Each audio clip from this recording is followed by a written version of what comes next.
Like many other games, Ori and the Blind Forest is a game where you use a wide variety of moves and abilities in your arsenal to gain even more abilities and eventually make it to the end. However, not all of those abilities come free. That's where this thing comes in. This is Ori's energy bar, and it's actually only used for a few unimportant things like using some moves, healing, opening doors to progress, saving the game. Like I said, unimportant. So with that firmly in the trash, it's time to see if it's possible to beat Ori in the Blind Forest without ever using energy.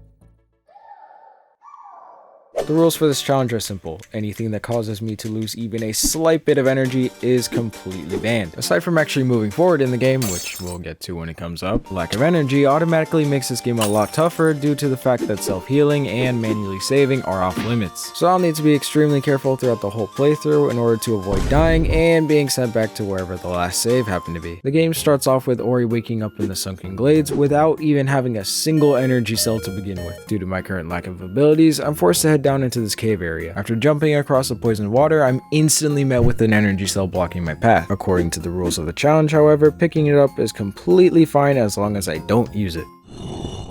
Dang it. Yeah, so this game is already trying to force me to lose the challenge. Creating a soul link is what allows for both manual saving and provides some health regen if you buy the upgrade for it. Unfortunately for me, using it comes at the cost of an energy cell. My main issue here is that grabbing the energy cell puts invisible walls on both sides of the corridor, meaning I can't leave to go try something else. Well, kind of. I am able to die here and get sent back to the beginning of the game, but that just ends up putting me in the same position as before. So is the challenge over already? Well, not quite. Or at least, I don't think it should be. You see, this is more of a tutorial area than anything else, and creating the soul link not only doesn't heal any HP, as we don't even have that ability, but the save itself is over in pretty soon anyway. For those reasons, I've decided to count this as the one and only exception for the entire video, meaning that it will be an absolute requirement to find workarounds to any other obstacles that come up. Delving deeper into the cave, we can crush this enemy like he's a Looney Tunes character, and eventually pick up what the game refers to as a tiny light. This is...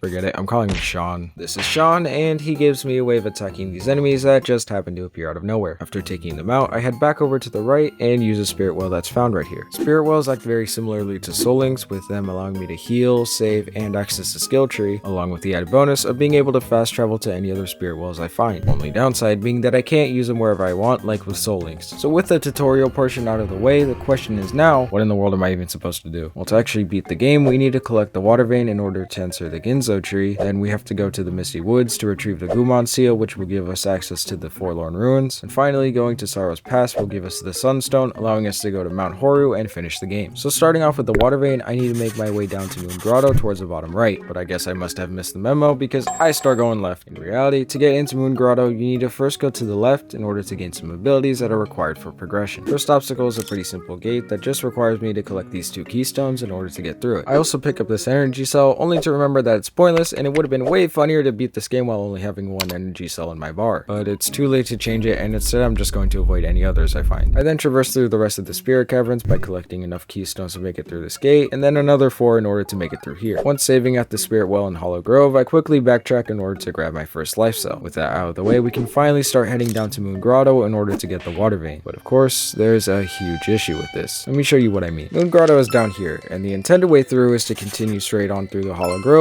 into Thornfeld Swamp, and then eventually make your way down. But right here, there's this platform with an impossible jump. Normally, this isn't much of a hindrance at all, since all you need to do is get this enemy to break the floor here so you can get the charge flame ability. Using that, you can break this wall here to then go through and lower the platform in order to make it over this section, bringing you to another area where the charge flame ability is required to break through. So where's the issue? The real issue here stems from the ability itself, as in order to use it, you have to spend an energy cell, which completely removes its path as an option. So if that's not viable, then what other ways could potentially work for us? Well, there is this path through the sunken glades that seems promising, but under closer inspection, it's clear that this isn't going to work either. Now, you might think that it's because of these thorns that are in the way, but damage boosting through them makes them entirely irrelevant. What actually causes the problem here is the energy gate that shows up right after. This energy gate specifically requires the use of 4, well, So with those two options firmly out of the way, we are left with one final possibility. If I head back to where the game first began, there's this wall right past the spirit well that I'm now able to climb. Doing so brings me to the Blackroot Burrows, a place where sanity is left at the door and all hope is crushed alongside my chances of finishing this video in a reasonable time. To get through most of this area, you need to carry this orb with you in order to reveal the hidden platforms. Some parts of this can be tricky, especially considering that taking a mere 2 hits not only kills me but sends me all the way back to the start. That was fun. After getting this orb all the way to the end, I'm able to place it on this pedestal which lights up the whole area and allows me to get dash as my second ability. Now all I have to do is speed past these enemies to make it to the bottom, where I then run past this boulder in order to finally reach Moon Grotto.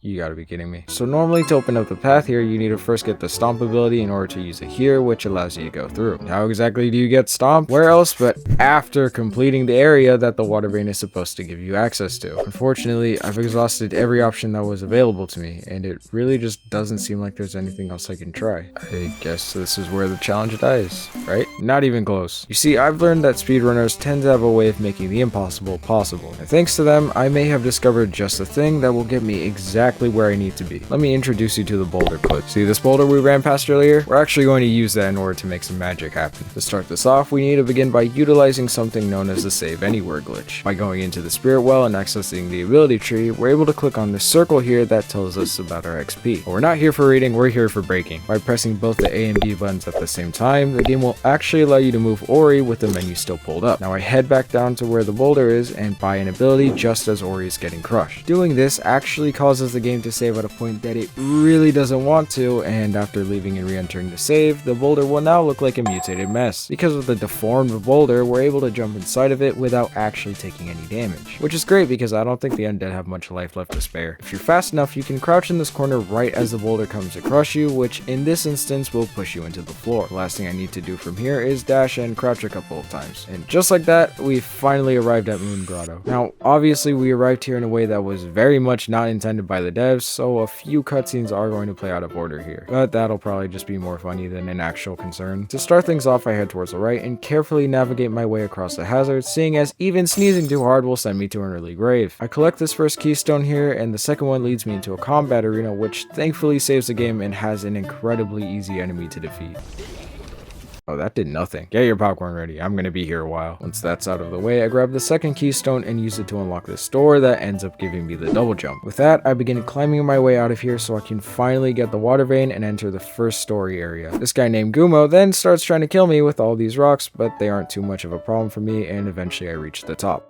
Oh, I don't think that's healthy. Gumo then gives me the water vein, but once I try crossing the bridge, his ill-fated cousin decides to send me back. Now, I was thinking that this would be slightly annoying, maybe even give me a new target for my hit list, but once I hit the floor, I realized that this was far worse than a minor setback, because touching the ground completely locked me out of doing anything. I quickly left and re-entered the game to see if it was just a one-time bug, but once I reached the floor again, the same thing happened. Honestly, this is when I started panicking, since the only way I could think of getting around this would be bringing out the Save Anywhere glitch for a second time to save after the bridge collapses, and then use that to jump across without touching the floor. The reason that doesn't work is that 1, I don't want to use glitches unless absolutely necessary, and though it definitely seems necessary here, there's another problem. That being reason number 2, being that there aren't any spirit wells that I currently have access to, meaning that to use the glitch, I'll need to create a soul link, effectively losing me the challenge. But like I said before, I can't think of any other ways to get around this. So what if I don't have to come up with the answer? To everyone in the speedrunner Discord for this game, you guys are legends, because when my horrendous face showed up asking for help on this issue, for some reason not a single person questioned me on why am I even trying to do this dumb challenge, and instead they all just immediately helped me find the answer. So you guys are awesome. And it turns out the answer was actually very simple. Remember when I said playing cutscenes out of order wasn't going to be a concern at all? Well, that was a complete lie, and apparently by touching the floor here, I had unknowingly activated a one-time sequence. This is a huge issue when it comes to the falling bridge in particular, as the bridge sequence is meant to be immediately followed by the ground sequence. But because I had already seen the ground sequence once, the game wasn't just going to play it for a second time. However, since the game knows that it's supposed to come right after the bridge sequence, it just locked my movement while waiting for the ground sequence to play, which of course was never. So now that I know exactly what causes this issue, is it even possible to get around it?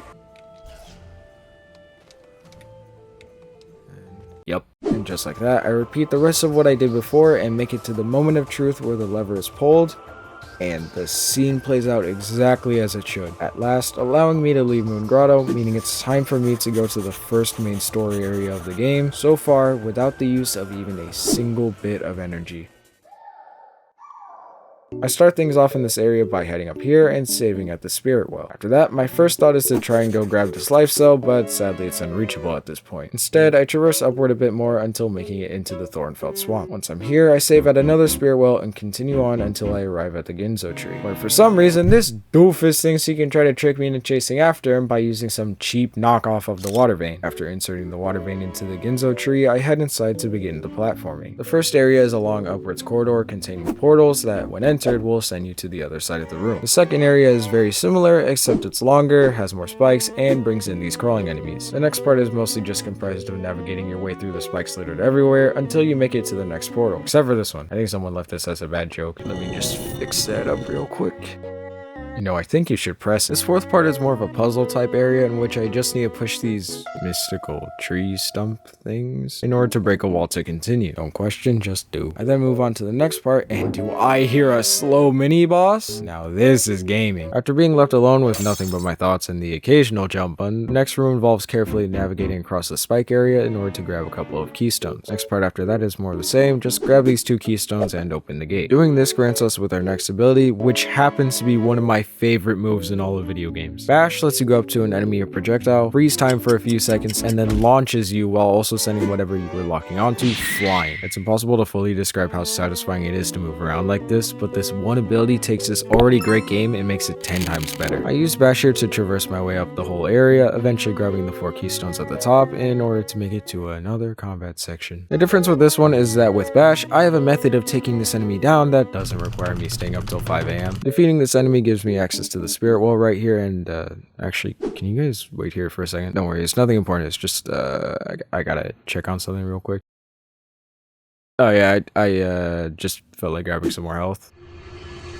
No other reason. Going up brings me to the heart of the Ginzo tree, which is currently covered in blight. To cure the disease, I need to get up to both sides of the heart, start stabbing it with bolts of pure light. Feels like this would be detrimental, but I don't know how to cure a mystic tree. I start by going to the right side, which requires me to guide this projectile to the top in order to break this barrier, giving me access to the blight. With the first side done, I then head over to the left, where after making it to the top, I use the spider's attack to break the wall and once again pummel the heart until it's cured. The tree must have then decided to let the tears of joy flow, as I am now forced to make a mad dash out of here. Once I'm out of the tree, Ori ends up falling who knows how far down and wakes up in this area. I then do a bit of swimming in order to gather 2 more keystones, allowing me to open up this gate to the right. It's in here that I gain the stomp ability, which in case you remember would have been very nice to have a while back, but at least I have it now. We immediately use stomp in order to remove this blockade and then treat this rhino enemy to a very similar fate as his unfortunate relative. With a new ability in our arsenal, it's time to get back to the main objective of finishing the game. Thankfully, with the first of 3 main objectives out of our way, we're free to make our way over to the second objective, that being the Misty Woods, so that we can retrieve the Gumon seal, granting us access to the Forlorn Ruins. Oh, did I say we're free to do all that? My bad. What I actually meant to say was, we're not even remotely close to being free. You're supposed to stomp on this cracked platform here in order to break it and continue on through. However, the water here makes that completely impossible. Now, this in and of itself is actually perfectly fine, as it's fully intended to be here, and all I need to do is just drain the water. The real issue here stems from what exactly draining the water requires me to do. Once you swim down here, you're met with one of these blocks with blue cracks in it that are intended to be broken by the use of the charge flame, and I don't think I need to explain why that's not going to work, so I'm going to need to find another way. Lucky for us, there is actually one other option that doesn't even show up on the map. There just so happens to be a hidden path for us right here that at first glance seems like a viable choice. However, breaking through the first barrier causes us to reach yet another roadblock, that being this roof. Although this is a breakable object, the fact that it's above us and not below makes all the difference. As you may have already guessed, Stomp can only affect things on the ground, and the ability that does break things above you isn't unlocked until much later. Overall, this leaves me with seemingly no choices left due to one path requiring energy and the other being completely infeasible with the rocks blocking my way. So this has to be it, right? I mean, looking back throughout the entirety of the challenge, I've come across problem after problem and somehow just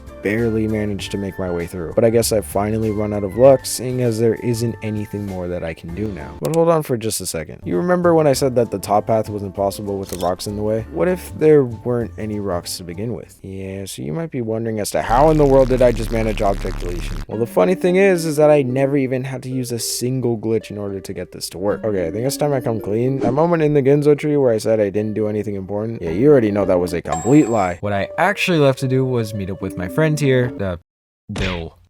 Yeah, you see, despite being frogs, Bill and the rest of his kind are actually pretty dang strong. So strong, in fact, that they are fully capable of destroying cracked objects on their own. This means that if I just bring him to the other sides of these rocks, then I can just have him break them for me, right? Sadly, it's a bit more complicated than that. See, Bill never took swimming lessons as a child, and the path to get him to where he needs to be just so happens to be surrounded by water. This is the reason why I had to come here after getting Bash, as by using it, I'm able to launch Bill across the water, allowing him to avoid getting soaked. And after a lot of failed attempts, we eventually were able to make it to the rocks and finally destroy them, firmly cementing Bill as one of the best people I have ever had the pleasure of meeting. So anyway, now I can leave. With that nightmare at long last out of the way, I decide to warp over to the Hollow Grove and beeline it straight to the Misty Woods, only to end up facing another charged flame wall. Except for some reason you can just stomp through it. Going through brings me to the Valley of Winds, in which I use Stomp to open up this gate here, and after a bit of traversing the area, I make it to a spirit well. Now if you take a look at this map for a second, you'll notice that I'm here and the Misty Woods are over here across this giant gap. Crossing this gap right now is not only impossible, but even attempting it gets me swallowed by a giant owl, so I might need to try something else. What you're actually supposed to do here is go back a bit in order to get up to higher ground. Once that's done, just use these far more standard size owls as a way to get above the big one and inflict them with a generous dose of memory loss. Doing so gives me Kuro's feather, which I can use to glide, meaning it's finally time for me to go get the Gumon seal.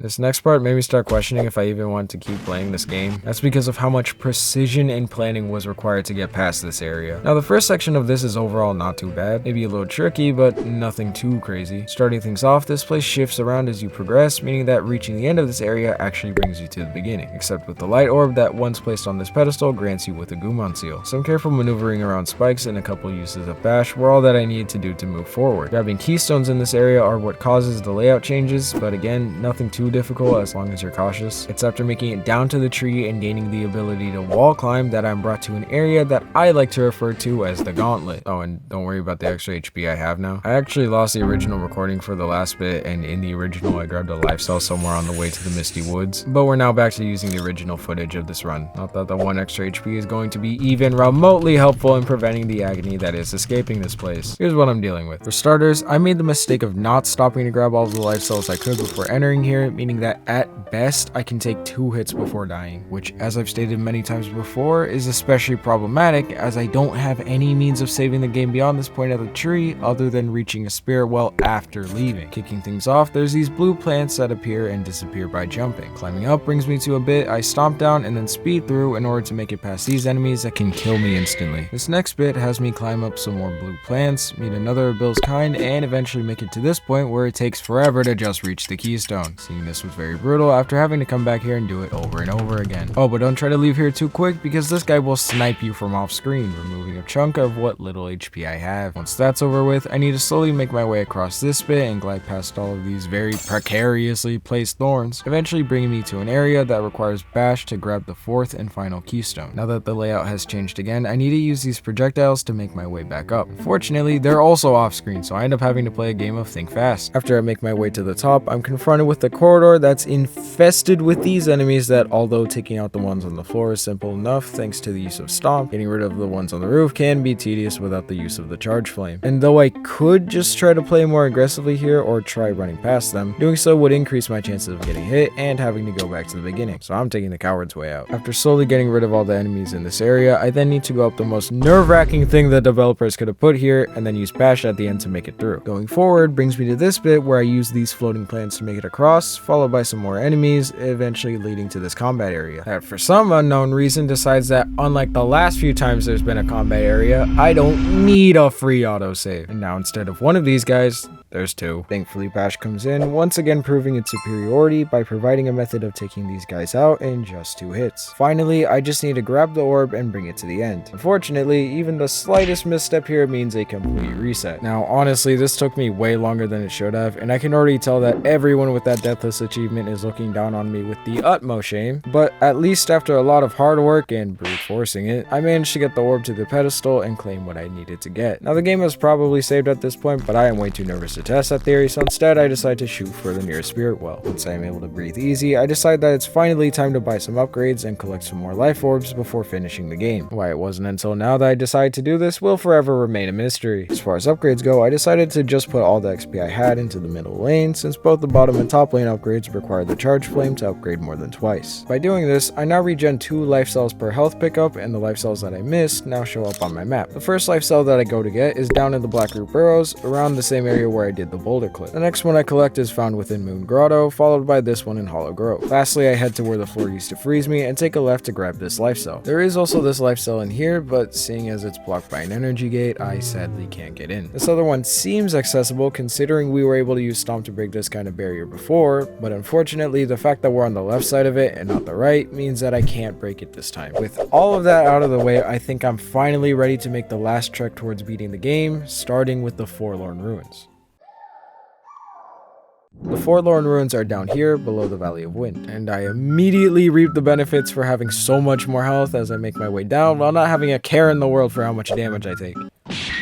Yeah, I needed that reality check. I make my way down, this time keeping in mind that I am in fact not invincible, and hit the cleanest 2-for-1 kill I've ever recorded. After a quick change of biome, I make it to the front door where the second of 3 main story objectives finally begins. To make it through this whole area, you need to carry this orb that allows you to walk across these platforms without taking damage. And although carrying the orb does limit several of my moves, such as dash, double jump, and wall climb, I do in fact get something in return. That's right, we're breaking gravity now! Using this newfound ability, I'm able to scale up these walls like they're nothing. Yeah, you guys aren't special anymore, this is my ceiling! Platforming a bit more reveals to me that this game still isn't finished with using keystones yet, so I begin making my way to grab all 4. Yeah, no,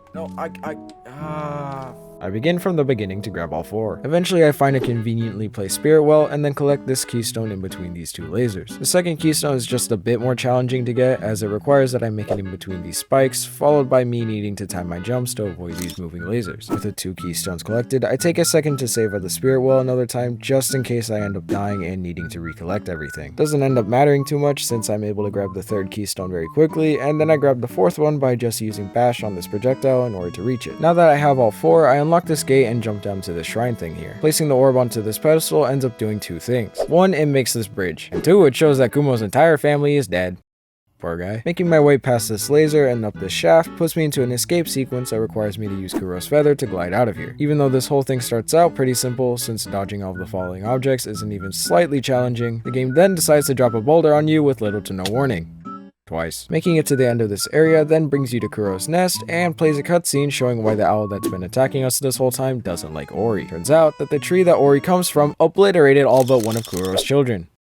Poor owl. In case you thought this whole sequence was over already, you'd actually be wrong since now it's time to escape from Kuro. This part works by having you hide behind parts of a tree to avoid Kuro's line of vision. You are able to leave in order to actually move forward, but doing so begins Kuro's countdown timer. This means that you have a few seconds to make it back to another safe zone before being swallowed by the bird. It definitely is very easy to get through, but in the moment it feels way more stressful. After making it out of there and eventually reaching the Valley of Wind Spirit Well, again, I decide that before moving forward, I should warp back into the Forlorn Ruins. This is because the first time I was here, I immediately made my way to the exit, which meant that I actually missed out on picking up a life orb that was hiding just to the right of here. Going past these lasers and stomping on this pillar gave me access to this room here. And by reaching the end of it, there's this hidden area that's hiding the next life cell. Oh yeah, and didn't realize this till putting the video together, but yeah, you see that, right? That's Super Meat Boy. What, how is he, who killed him? Was it the bird? It was probably the bird. With all of that finally out of the way, that leaves us with just one main story section left to complete, and in order to gain access to it, I need to head up to Sorrow's Pass and retrieve the Sunstone. Because of all the wind that's now blowing, I'm able to use the feather to glide right up and immediately get this first keystone. I find the next keystone after gliding up just a bit further, and then nab the 3rd one in this crevice over here. Going to the bottom of this area, I then get the 4th and final keystone. Now you would think that like any normal person, I would use use these keystones to open the gate. But in reality, I'm instead going to use Bill's distant cousin here, Phil, in order to skip needing to use them. Now, you might be scratching your head thinking, Skybladez, you idiot, why waste your time collecting the keystones if you're not even going to use them? For that, you'll just have to wait a second since I do actually have a use for these. Up here is a section where I grab keystones while avoiding these lasers that occasionally stop and start again, and I make sure to bring this tumbleweed with me. After opening the gate, I use the tumbleweed to then block this laser because apparently it can take it, but I can't. Making it past that, I break this part of the floor, letting me glide to this area where the only thing surrounding me are spikes. I'm supposed to carefully glide through here and grab the keystones, but spikes are pointy and deadly and make me feel sad, so I'm not going to. Using the 4 keystones I got from the start of this area, I can just beeline it straight towards the gate and save myself the risk of restarting this all from the beginning. This then leads me to the next ancestral tree, which gives me the charge jump. Thankfully, unlike the similarly named charge flame, I can use this one without spending energy. Continuing on with my new ability, I'm able to make it to a safe point and then use stomp on another piece of unstable ground, creating the final bit of updraft I need to make it to the top and grab the sunstone. I then decide to backtrack for the last time in order to use the charge jump to get the 2 life cells available to me before making the final journey towards beating the game. Along the way, I use bash to get past these enemies, and once I'm at the entrance of Horu Mountain, I insert the sunstone, meaning it's time for this challenge to reach its end. Here's a map of what this place looks like. As you can see, there are 8 rooms with most being covered by lava. What I need to do is start at the top and then make it to the end of the rooms one by one until I've lowered the lava in all of them, allowing me to reach the end of the game. Thankfully, beating each room places an autosave, making it much easier than it would be otherwise to make it through. With all of that out of the way, I head to the top and start with the first room. I just make it past these 2 platforms, being careful not to get crushed, and then drop a rock into the lava to stop some of the flow. First room down. The second room has me pull these levers and then quickly make it up to the second platform without touching the lasers. After that, just stomp on the pedestal to gain access to another area. Second room down. Room 3 has me take out all of these enemies, while room 4 involves me pushing this block to the end without getting hit by the spinning laser. Like that would ever happen. Oh my days. But that gets rid of another 2 rooms. Room 5 is a platforming room that was a bit tricky, but eventually was taken off the list as well. Rooms 6 and 7 weren't anything too noteworthy, but with them out of the way, that just leaves 1 room left. Room 8 at first felt like it would be somewhat of an anticlimactic finish, but reaching the end of it had me running from this massive wave of lava in order to escape. So that was cool. Draining the last bit of lava means that it's now safe to head to the bottom, where I come across another one of these guys who died so fast this time that it took me a minute to even register that the fight was already done. Going into this area brings me to what this entire challenge has culminated to, where I run for my life from Kuro. After making it past all of the hazards, the giant owl then decides that instead of finishing me off, it would be better to take this orb and use it to restore the tree, which ends up with self-sacrifice. What a legend. And with that, the game ends and the credits roll. So is it possible to be Ori in the Blind Forest without ever needing to use energy? Kind of. Sort of depends on whether or not you count this at the beginning, but I don't, so in my opinion, I'd say it is. Hope you guys had a good time, and I'll see you in the next one. Alright, just wanted to say that I will be responding to every comment on this video, so we'll see how that goes. And let me know if this video got a chuckle out of you. That'd be... and why? I don't know. I hope it was funny. That's something. Okay, bye.